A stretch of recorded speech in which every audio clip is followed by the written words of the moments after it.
bilis ni mami ng anak. May balot si baby sa ulo. May nakabalot sa niya, head. Tapos konti na lang yung tubig mo na Siguro hindi mo naramdaman na umihi-ihi ka, no? Sabi pa mo, iba na siya. Balik na talaga ako sa banyo. Oo, ayan. Kaya siguro to si baby. Pero, meron ka pa naman kanina tubig. Hindi lang siya, talaga, konti lang.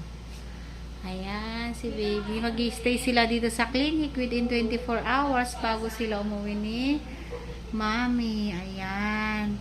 Then, ibibigay na rin namin yung mga initial vaccine ni baby. Tulad ng Hepa B, Vitamin K, tapos yung eye ointment sa mata.